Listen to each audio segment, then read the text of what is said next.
Hello everyone, welcome back to our channel S3 study circle. आज हम TS Grewal की book financial accounting का chapter number 1 introduction to accounting समझेंगे। इस video में टोटल 9 टॉपिक्स हैं। हम अकाउंटिंग की मीनिंग, बेसिक कंसेप्ट्स, उसके ऑब्जेक्टिव्स, प्रिंसिपल्स, इस सब के बारे में इस वीडियो में आज हम समझेंगे। चलिए शुरू करते हैं। हमारा पहला टॉपिक है मीनिंग ऑफ अकाउंटिंग। अकाउंटिंग हमारे बिज़नेस के लिए ज़रूरी क्यों होती है वो अभी हम पढ़ेंगे। इसमें 2 डेफिनेशंस हैं। First, accounting is a process of identifying, measuring, recording and communicating financial information of an organisation to interested users. Accounting हर बिज़नेस का एक बहुत ज़रूरी प्रोसेस होता है। इसमें हम अपने बिज़नेस की जो फाइनेंशियल इन्फॉर्मेशन होती है उसे अच्छे से आइडेंटिफाई करके जब हम उसे मॉनेटरी वैल्यू में मेजर कर लेते हैं तो उस इन्फॉर्मेशन को जब हम अपनी बुक्स में रिकॉर्ड करते हैं लास्ट में, तो उस रिकॉर्डिंग को हम एज अ इंफॉर्मेशन हमारे बिज़नेस के फाइनेंस की हम अपने ऑर्गेनाइजेशन के यूज़र्स को उसके साथ शेयर कर सकते हैं। और जब हम उस इन्फॉर्मेशन को यूज़र्स के साथ शेयर करते हैं तो वो यूज़र्स जो होते हैं हमारे बिज़नेस के लिए जो भी नेसेसरी डिसीजंस होते हैं, जो भी उनको प्लानिंग करनी होती है वो उसके अकॉर्डिंगली कर पाएँ और उन्हें डिसीजन लेने में आसानी रहे। तो इसलिए हमें इस चीज़ का भी ध्यान रखना चाहिए कि हमारी जो इन्फॉर्मेशन हम यूज़र्स को प्रोवाइड करेंगे वो एकदम करेक्ट होनी चाहिए, उसमें कोई भी एरर नहीं होना चाहिए। और अकाउंटिंग जो होती है वो हमें बहुत हेल्प करती है ताकि क्योंकि हम अपने बिज़नेस से रिलेटेड जो भी ट्रांजैक्शंस होती हैं उसको अच्छे से रिकॉर्ड कर सकते हैं। नेक्स्ट आता है हमारा AICPA। इसकी फुल फॉर्म होती है association of international certified professional accounting. इसमें आता है accounting is the art of recording, classifying and summarizing in a significant manner and in terms of money, transactions and events which are in part of list of a financial character and interpreting the results thereof। Account एक ऐसी art होती है जिसमें हम अपने business के कोई भी मनी से रिलेटेड अगर हम लेन देन करते हैं, कोई भी ट्रांजैक्शंस करते हैं, तो उसे हमें अपनी बुक्स में इस तरीके से रिकॉर्ड करना चाहिए, अलग अलग अकाउंट्स में क्लासीफाई करके जब हम उसे लिखते हैं तो हमें कभी भी जब भी हमें बिज़नेस का अगर हमें देखना हो कि हमें एक पर्टिकुलर पीरियड ऑफ टाइम की हमें देखना है कि हमारा रेवेन्यू कब था, हमारा प्रॉफिट कितना हुआ, हमारा इस टाइम पे लॉस कितना हुआ था, तो हम अपनी अकाउंट्स की बुक खोल के आराम से देख सकते हैं कि हमारा इस ईयर में इतना प्रॉफिट था, इतना लॉस था और इतना हमें रेवेन्यू हुआ था। हम अकाउंट जो होती है हमें बहुत हेल्प करती है हमारे बिज़नेस के फाइनेंशियल रिकॉर्ड को मेंटेन करके रखने के लिए, और ये सबसे ईजीएस्ट लैंग्वेज में हमें हेल्प करती है हम अपने रिकॉर्ड को मेंटेन करके रख सकें, ताकि हम जैसे ही उसे ओपन करके देखें तो हमें सामने सारा रिज़ल्ट पता होता है कि हमारे अकाउंट्स में हमारे बिज़नेस का अकाउंट्स जो है इस तरीके से अभी चल रहा है, इस तरीके का अभी हमें रेवेन्यू हुआ है, इतना हमारा लॉस है, इतना हमें अभी बाहर पेमेंट करनी है, इतनी हमें रिसीव होनी है। अकाउंट्स हमें बहुत हेल्प करता है हमारे बिज़नेस के रिकॉर्ड को मेंटेन करने के लिए और इस तरीके से ताकि कोई भी उसे समझ सकता है। अकाउंटिंग जो होती है बहुत इजी लैंग्वेज होती है, उसे कोई भी आराम से समझ सकता है। अब नेक्स्ट आता है ऑब्जेक्टिव्स ऑफ अकाउंटिंग। हमारे बिज़नेस में अकाउंटिंग इम्पॉर्टेंट क्यों है उसके ऑब्जेक्टिव्स अब हम देखेंगे। Systematic recording of transactions, to maintain a systematic record of all financial transaction. Accounting हमें हेल्प करती है हमारे बिज़नेस से रिलेटेड जो भी हम अपना लेन देन करते हैं, ट्रांजैक्शंस करते हैं, उसका एक अच्छा सिस्टमैटिक रिकॉर्ड बना रहे, उसमें हमें वो हेल्प करती है। सेकेंड आता है ascertainment of results, to determine the profit और loss of the business by preparing the income statement. हम अपने बिज़नेस की अगर हमें देखना हो कि हमारा इस ईयर में हमारा बिज़नेस का कितना प्रॉफिट हुआ था, कितना लॉस हुआ था, तो हम अपनी ईयर एंड के हिसाब से जो भी हमें इंफॉर्मेशन हमने अकाउंट्स में रिकॉर्ड की होती है उसके हिसाब से हम एक इनकम स्टेटमेंट बनाते हैं और उससे हमें पता चल जाता है कि इस ईयर में हमारी कंपनी का इतना प्रॉफिट हुआ था, इतना लॉस हुआ था। तो अकाउंटिंग हमें हेल्प करती है डिटरमाइन करने में कि हमारे बिज़नेस का प्रॉफिट और लॉस क्या है क्या नहीं। थर्ड आता है ascertainment of financial position, to know the financial position of the business by preparing the balance sheet. हम अपने बिज़नेस की जो फाइनेंशियल पोजीशन होती है हमें देखना हो कि हमारा बिज़नेस अभी कहाँ पे है, लॉस में चल रहा है, प्रॉफिट में चल रहा है, तो वो सब कुछ हमें देखने के लिए हम एक बैलेंस शीट प्रिपेयर करते हैं और उससे हमें पता चल जाता है कि हमारी लाइबिलिटीज़ और एसेट्स कौन सी ज़्यादा है, कौन सी कम है, क्या चीज़ हमें, किस चीज़ को हमें अब कंट्रोल करके रखना चाहिए, किस चीज़ को हमें कम ज़्यादा करना है। तो उस चीज़ को हम डिटरमाइन करने के लिए अपनी फाइनेंशियल पोजीशन जो होती है बिज़नेस की, उसके लिए हम बैलेंस शीट प्रिपेयर करते हैं। फोर्थ आता है providing information to users. To provide financial information to various stakeholders for decision making. हमें अपने अकाउंट्स जो होता है हमें हेल्प करता है अपने बिज़नेस की फाइनेंशियल इंफॉर्मेशन को बनाने में।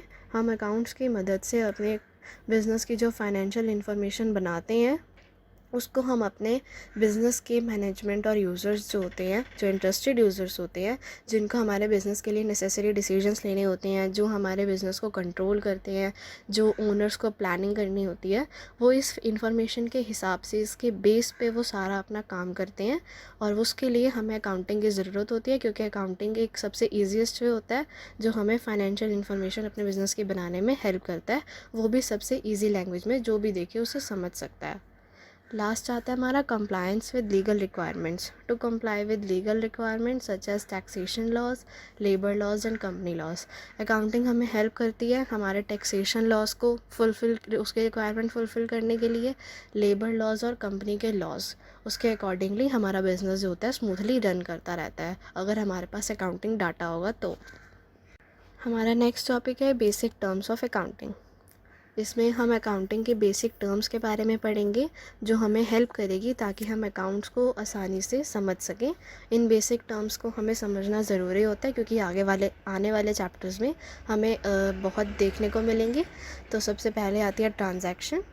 इसमें है any business activity that changes the financial position of a company. हम अपने बिज़नेस में कोई भी मनी से रिलेटेड ट्रांजैक्शन करते हैं, मतलब लेन देन करेंगे। हमारा अगर हम कोई परचेज़ करेंगे तो हमारा पैसा जा रहा है, तो उससे भी हमारे बिज़नेस की फाइनेंशियल पोजीशन चेंज होगी। अगर हम क्रेडिट पे कोई भी सेल्स वगैरह करते हैं या फिर जो भी है, अगर हम कोई भी ऐसी एक्टिविटी करते हैं जिसका असर हमारी कंपनी की फाइनेंशियल पोजीशन पे पड़े तो उसे ट्रांजैक्शन बोला जाता है। सेकंड आती है assets, resources owned by a business. Business में जितने भी बिज़नेस एक रिसोर्सेज को ओन करता है उसे एसेट्स बोला जाता है।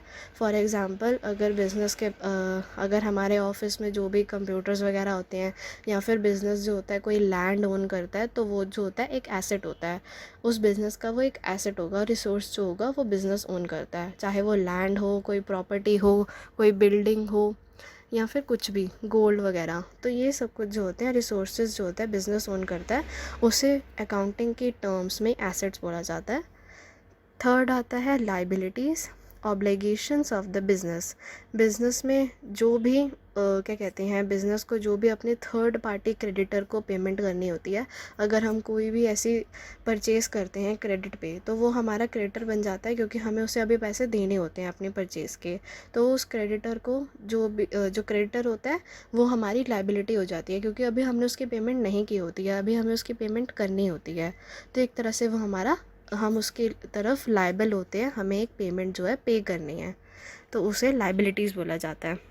नेक्स्ट है capital, the owners claim on the business asset. Business asset में जो भी ओनर का क्लेम होता है उसे कैपिटल बोला जाता है। अब बिजनेस एसेट्स में कुछ कुछ ओनर का ऐसा शेयर होता है, जैसे 1/4 3/4 शेयर जो होता है ओनर का भी होता है, तो इसीलिए उस शेयर को कैपिटल बोला जाएगा क्योंकि वो ओनर की होती है। बिज़नेस और जो ओनर होता है वो दोनों एक अलग एंटिटीज़ होती है, वो दोनों कभी भी सेम नहीं होती हैं। तो इसीलिए बिज़नेस एक अलग एंटिटी होने की वजह से ये दोनों एक इंडिविजुअल्स होते हैं। तो बिज़नेस के अंदर कुछ ऐसा शेयर होता है जो ओनर का क्लेम होता है, तो उस क्लेम को कैपिटल बोला जाता है। नेक्स्ट आता है हमारा revenue, income earned by the business from its operations.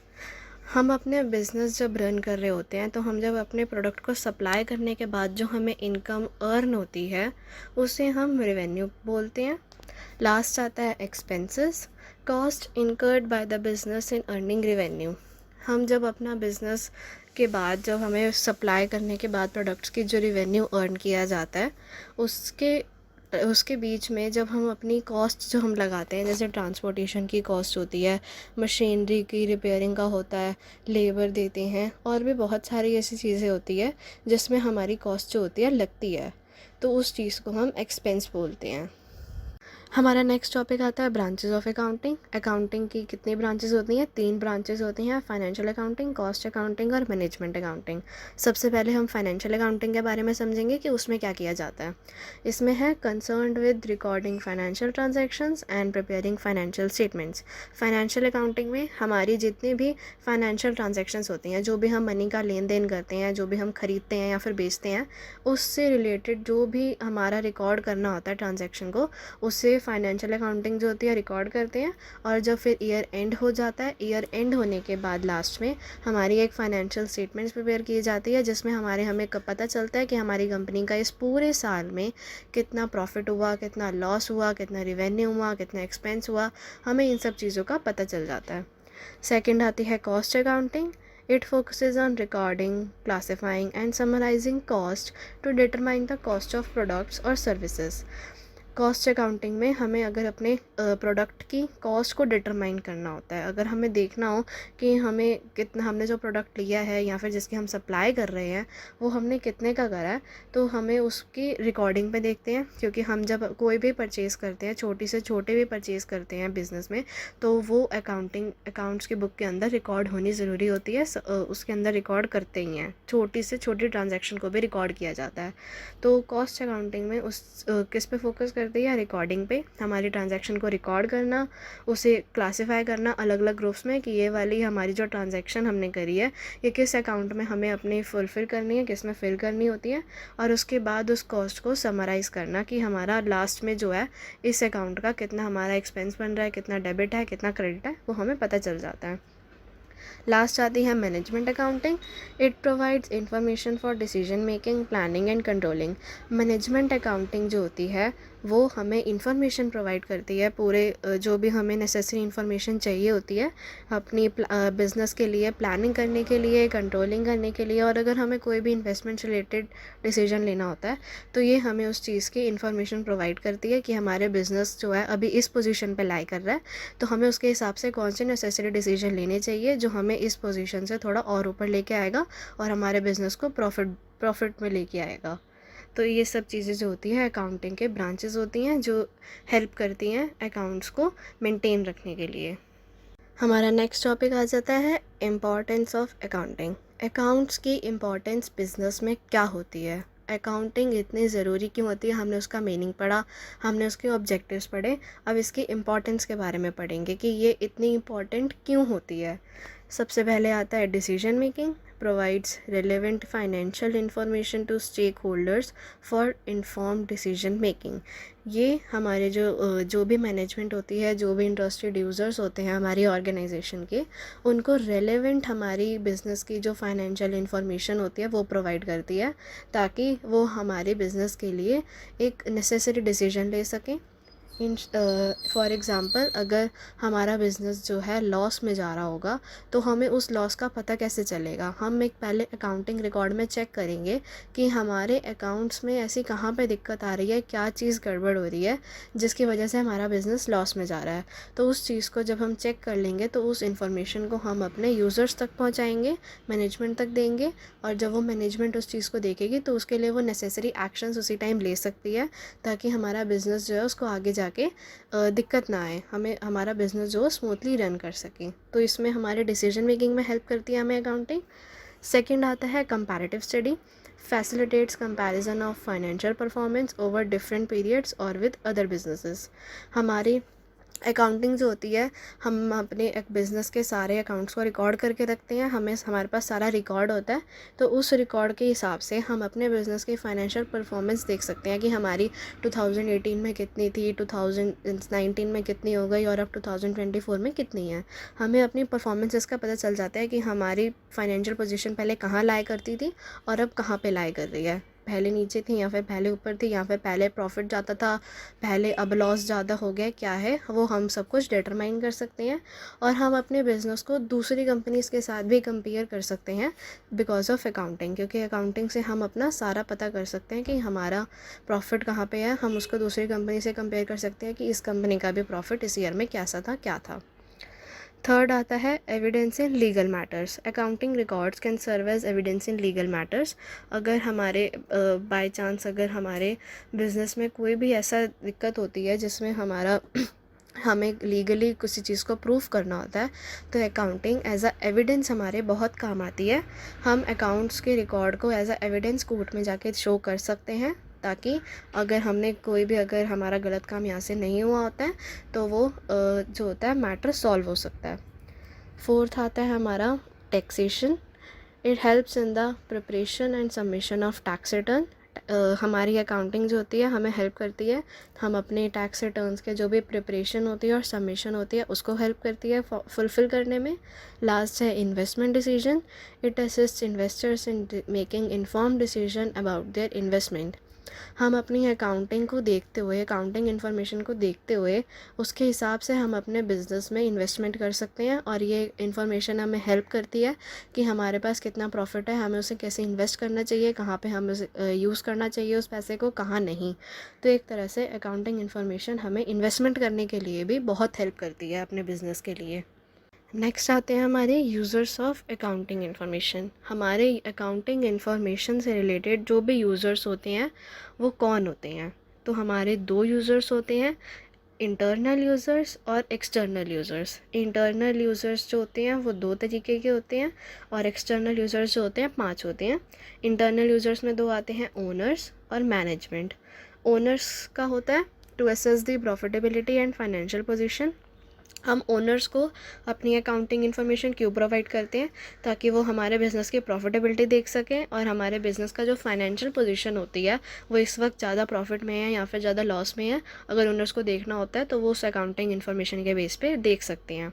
Second आती है मैनेजमेंट। हमें मैनेजमेंट को अकाउंटिंग इन्फॉर्मेशन क्यों प्रोवाइड करनी होती है? For planning, controlling and decision making. Management जो होती है हमारे बिज़नेस को संभालती है, वो हमारे बिज़नेस के लिए नेसेसरी एक्शंस लेती है, प्लानिंग करती है। इन फ्यूचर अगर हमें प्लानिंग करके रखती है कि इन फ्यूचर हमें कहाँ पे इन्वेस्टमेंट करनी चाहिए, इन फ्यूचर हमें अपने प्रोडक्ट्स की सप्लाई कितनी बढ़ानी चाहिए, कितनी कम रखनी चाहिए। तो इन सब चीज़ों की प्लानिंग करती है, सब चीज़ों को कंट्रोल में रखने के लिए और हमारे बिज़नेस के लिए नेसेसरी डिसीजंस लेने के लिए हमें मैनेजमेंट को अपनी अकाउंटिंग इन्फॉर्मेशन प्रोवाइड करनी होती है। फिर आते हैं एक्सटर्नल यूज़र्स। एक्सटर्नल यूज़र्स में आ जाते हैं investors, to make informed investment decisions. Investors जो होते हैं हमें उनको अपनी इन्फॉर्मेशन इसलिए प्रोवाइड करनी चाहिए ताकि वो हमारे बिज़नेस में जब इन्वेस्ट करें तो उन्हें पता होना चाहिए कि हमारा बिज़नेस अभी प्रॉफिट पे चल रहा है या लॉस पे, तो उस हिसाब से वो अपना डिसीजन लेके हमारी कंपनी में इन्वेस्ट कर सकते हैं अपने पैसे को। Creditors, to assess the credit worthiness of the business. हमारे बिज़नेस में क्रेडिटर्स का होना भी बहुत ज़रूरी होता है। तो हमारे क्रेडिटर्स के अंदर अगर उनको पता होगा कि हमारा बिज़नेस स्मूथली रन करना है, हमारा बिज़नेस जो है स्मूथली रन कर रहा है और उसमें कोई भी ऐसा लॉस वगैरह में नहीं गया है, और उसकी क्या कहते हैं पब्लिक में भी बहुत अच्छी डिमांड है हमारे प्रोडक्ट्स की, तो वो भी हमें अपने गुड्स जो होते हैं क्रेडिट पे दे सकते हैं। उन्हें कोई भी ऐसे सोचना नहीं पड़ेगा कि हाँ हम अगर इन्हें दे दें और ये बाद में हमारे पैसे को वापस ना करें। तो इससे हमारे बिज़नेस की क्रेडिट वर्थीनेस भी बढ़ती है। तो हमारे क्रेडिटर्स को भी हमारी फाइनेंशियल इन्फॉर्मेशन का पता होना ज़रूरी होता है। गवर्नमेंट को हमें अपनी इन्फॉर्मेशन इसलिए प्रोवाइड करनी होती है ताकि उन्हें पता रहे कि हम कोई भी अपना इलीगल काम नहीं कर रहे हैं, और टैक्स पर्पसेस के लिए भी गवर्नमेंट को हमारी इन्फॉर्मेशन का पता होना ज़रूरी होता है कि हम टाइम टू टाइम अपना टैक्स पे कर रहे हैं या नहीं कर रहे हैं। तो ये सब कुछ के लिए भी गवर्नमेंट को अपनी इन्फॉर्मेशन देना ज़रूरी होता है। एम्प्लॉयज़ हमारी इन्फॉर्मेशन इसलिए देखते हैं ताकि हमें पता चले कि हमारा बिज़नेस कितना स्टेबल है और हमारे एक एम्प्लॉय को कितना प्रॉफिट होता है अगर वो हमारी कंपनी ज्वाइन करे तो। लास्ट आते हैं customers, to ensure the business stability and ability to supply product. Customer को हमें इन्फॉर्मेशन क्यों प्रोवाइड करनी होती है? ताकि उन्हें पता रहे, उन्हें भी एक तरह से हमारे बिज़नेस पर ट्रस्ट होने लग जाते हैं कि इनके बिज़नेस तो काफ़ी स्टेबल है और इनके प्रोडक्ट्स जो है मार्केट में इतनी अच्छी डिमांड है, तो हमें भी यूज़ करना चाहिए। इससे हमारी बिज़नेस की जो होती है प्रॉफिटेबिलिटी बढ़ जाती है। हमारा नेक्स्ट टॉपिक है qualitative characteristics of accounting information. Accounting information के ऐसे कौन से कैरेक्टरिस्टिक्स होते हैं जो इन्फॉर्मेशन के अंदर होनी ज़रूरी होती है? हमारे ऐसे बहुत सारी चीज़ें होती है जो इन्फॉर्मेशन को पूरा बनाती है। वो जो क्वालिटीज़ होती है वो कौन सी क्वालिटीज़ होती है वो हम पढ़ेंगे। तो सबसे पहले आती है relevance. Information must be relevant to the decision making needs of users. हमारी जो अकाउंट्स की जो इन्फॉर्मेशन हम बनाते हैं उसको जब तैयार कर रहे होते हैं तो हमें ध्यान रखना होता है कि हम वो सारी चीज़ें उसके अंदर इंक्लूड करें जो यूज़र्स को हेल्प करेगी अपनी कंपनी के लिए नेसेसरी डिसीजन लेने में। तो हमें उस चीज़ का ध्यान रखना होता है कि हम उस इन्फॉर्मेशन को ज़रूर उसमें इंक्लूड करें। सेकेंड आती है reliability. Information should B free from material error and बायस। हमारी इंफॉर्मेशन जो हम यूज़र्स को देंगे हमें ध्यान रखना होता है, हमेशा डबल चेक करके देनी होती है कि उसके अंदर कोई भी एरर ना हो। अगर एक भी डिजिट की गलती होती है तो उसकी वजह से हमारी जो पूरी इन्फॉर्मेशन होती है उसमें गड़बड़ हो जाती है, जिसकी वजह से यूज़र जो होते हैं एक डिसीजन नहीं ले पाते हैं और वो हमारी बिज़नेस को बहुत हार्म इफ़ेक्ट भी कर सकता है। तो हमेशा जो भी हम इंफॉर्मेशन देंगे उसे चेक करना होता है कि उसमें कोई भी हल्की सी भी एरर ना हो। थर्ड आती है comparability. User should be able to compare financial statements of different periods and companies. हमें हमारी इन्फॉर्मेशन इस तरीके से बनानी चाहिए, हमें इस तरीके से उसे प्रेजेंट करना चाहिए ताकि फटाफट से जो यूज़र्स होते हैं उसे बाकी पीरियड ऑफ टाइम में और बाकी कंपनीज़ के साथ उसे कंपेयर कर सके, उन्हें ईज़िली वो कंपेयर कर सके, उन्हें कोई भी दिक्कत ना हो, ताकि अगर वो फास्टली उसे कंपेयर करके अपना एक डिसीजन जल्दी से बना लेंगे तो उसमें हमारा टाइम वेस्ट नहीं होगा और हमारी कंपनी का जो होता है प्रॉफिट करने में वो ज़्यादा जल्दी हेल्प कर सकती है।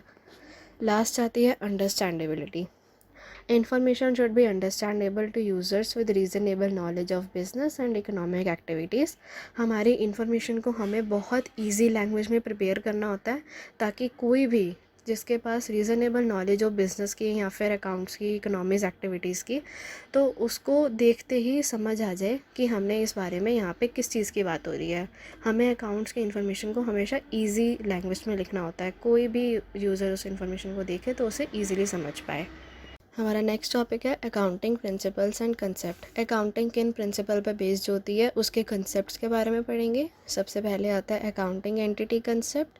The business is treated as a separate entity from its owner. Business की एक अलग एंटिटी होती है और ओनर की अलग एंटिटी होती है, दोनों सेम नहीं होते हैं। ओनर सिर्फ बिजनेस को रन कर रहा होता है अपने आइडियाज़ से ताकि बिजनेस का मैक्सिमम प्रॉफिट हो, इसीलिए बिज़नेस एक अलग एंटिटी होती है, ओनर अलग होते हैं। ये दोनों इंडिविजुअल्स होते हैं, दोनों कभी भी सेम नहीं होते हैं। सेकंड आता है money measurement concept. Only transactions measurable in monetary terms are recorded.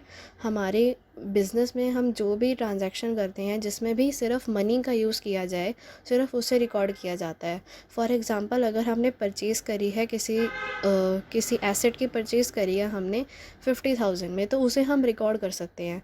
लेकिन अगर हमने सिर्फ ऑर्डर दिया है कि हमें इस चीज़ की परचेज़ करनी है, हमने इसका ऑर्डर एडवांस में दे दिया है, तो उसकी हम रिकॉर्डिंग अपनी बुक्स में नहीं करेंगे, क्योंकि सिर्फ ऑर्डर देने में हम उसको रिकॉर्ड नहीं करते। जब हम परचेज़ कर लेते हैं उसके बाद हम अपनी बुक्स में उसे ऐड करते हैं।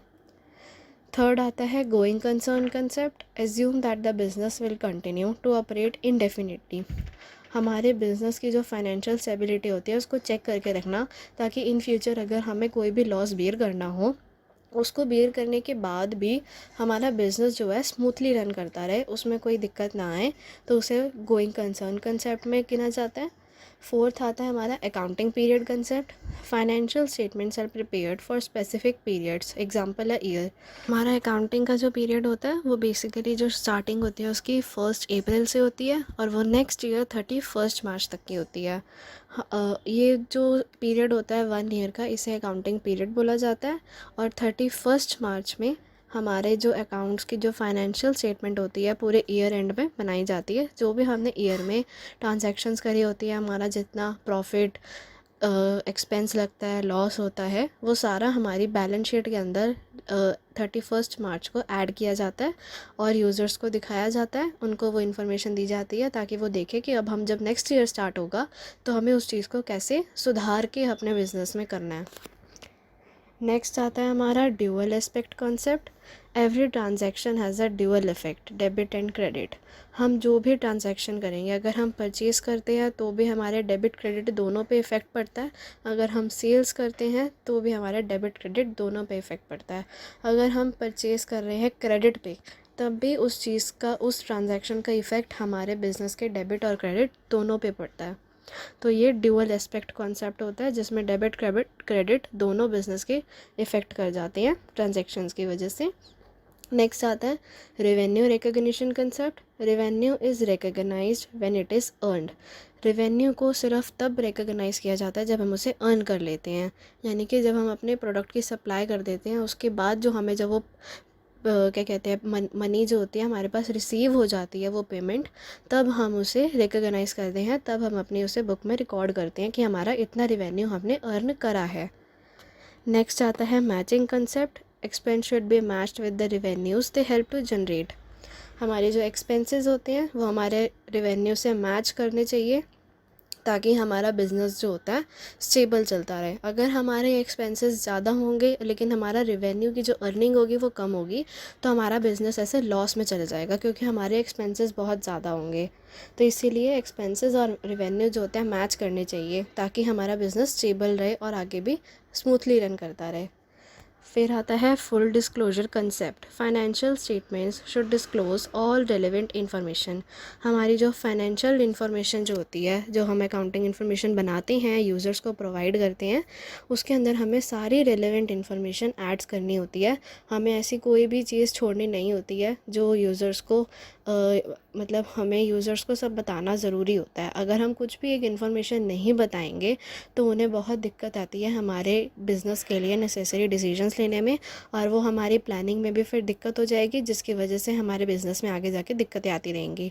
तो हमें इस चीज़ को इंश्योर करना चाहिए कि हमारी फाइनेंशियल स्टेटमेंट में जितनी भी ज़रूरी इन्फॉर्मेशन होती है वो ऐड इंक्लूड हो। लास्ट आता है इसका consistency concept. The same accounting method should be applied consistently from period to period। जो हम अकाउंटिंग मेथड हम अपने बिज़नेस की स्टार्टिंग में लगाएंगे, हमें ध्यान रखना चाहिए कि वही हमारा next year to next year वही अकाउंटिंग मेथड चले। क्योंकि अगर हम चेंजेस करते हैं हर साल, अगर हम चेंजेस करते रहेंगे तो लोगों को उस चीज़ को अडेप्ट करने में टाइम लगेगा, जिसकी वजह से हमारे बिज़नेस में लॉस होगा या फिर कोई भी ऐसी दिक्कत हो सकती है। तो इसीलिए हमें इस चीज़ का ध्यान रखना चाहिए कि हम सेम अकाउंटिंग मेथड ही यूज़ कर दें, हमें बार बार चेंजेस नहीं लाने चाहिए। हमारा नेक्स्ट टॉपिक है बेसिस ऑफ अकाउंटिंग। फर्स्ट आते हैं cash basis. Revenues and expenses are recognised only when cash is received और पेड। हम अपने रेवेन्यू और एक्सपेंसेस जो होते हैं उसको सिर्फ तभी रिकॉर्ड करते हैं या फिर हम उसे तभी रिकॉग्नाइज़ करते हैं जब हमें उसकी कैश पेमेंट जो होती है या तो रिसीव हो जाए या तो हम उसकी पेमेंट कर दें। हम जब उसको रिसीव या पेड कर देते हैं कैश में, तभी हम अपने रेवेन्यू और एक्सपेंसेस को रिकॉग्नाइज़ करते हैं। सेकंड आते हैं एक्रूअल बेसिस पे कैसे होता है। तो रेवेन्यूज़ और एक्सपेंसेस सिर्फ तभी रिकॉग्नाइज़ किए जाते हैं जब हम उसे अर्न कर लें। जब हम अपने रेवेन्यूज़ और एक्सपेंसेस को अर्न कर लेते हैं उसके बाद ही उसको रिकॉर्ड किया जाता है। भले ही हमें उसकी कैश पेमेंट रिसीव हो गई हो, लेकिन हम उसे तभी रिकॉर्ड करते हैं एक्रूअल बेसिस में जब हम उसे अर्न कर चुके होते हैं। लास्ट में आता है हमारे पूरे चैप्टर का कंक्लूजन कि accounting is a critical function in any business organisation. Accounting जो होता है बहुत मुश्किल फंक्शन होता है बिज़नेस का, लेकिन ये बहुत इंपॉर्टेंट फंक्शन भी होता है। क्यों? क्योंकि ये हमें एसेंशियल इन्फॉर्मेशन प्रोवाइड करता है। अकाउंटिंग की हेल्प से हम अपने यूज़र्स को उस इन्फॉर्मेशन को प्रोवाइड कर सकते हैं जो हमने पूरे साल रिकॉर्ड करी है। उसके बेसिस पे जो यूज़र्स होते हैं हमारी कंपनी के लिए नेसेसरी डिसीजंस लेते हैं, तो वो आगे जाके कंपनी को स्मूथली रन करने में हेल्प करें। रेगुलेटरी कंप्लायंसेस, उसमें हम अपने गवर्नमेंट से जो भी हमारे रिक्वायरमेंट होती है उनकी तरफ उसको फुलफ़िल करने में हेल्प करती है। एंड लास्टली जो होती है फाइनेंशियल मैनेजमेंट, हमारे जो बिज़नेस का जो फाइनेंस होता है उसको हम कैसे मैनेज करके रख सकते हैं, एक सिस्टमेटिक वे में उसको हम कैसे मैनेज करें, उसमें हमें अकाउंटिंग जो होती है हेल्प करती है। Understanding the basic concepts, principles, and objectives of accounting is fundamental for analyzing and interpreting financial information effectively। अगर हमें accounting के basic concepts पता होंगे, हमें उसके principles वगैरह के बारे में सब चीज़ें पता होगी, हमें उसके qualitative characteristics पता होंगे कि हमें अपने accounting information में कौन कौन सी basic चीज़ें आनी include करनी चाहिए जो हमें हेल्प करेगा इन्फॉर्मेशन को प्रिपेयर करने में, तो हम आसानी से उस इन्फॉर्मेशन को बना सकते हैं और यूज़र्स को दे सकते हैं ताकि वो उसका रिज़ल्ट्स देख के हमारे बिज़नेस के लिए आराम से प्लानिंग जो उन्हें करनी है या फिर डिसीजन किसी भी चीज़ में लेना हो तो उसे देख के वो ले सकते हैं। हमारा चैप्टर यहाँ पे ख़त्म होता है। आई होप आपको ये वीडियो समझ आई होगी और अगर आपकी जो भी क्वेरीज़ होंगी वो पूरी हो चुकी होंगी। और अगर ऐसा हुआ है तो please do comment and don't forget to like, share and subscribe. Thank you for watching.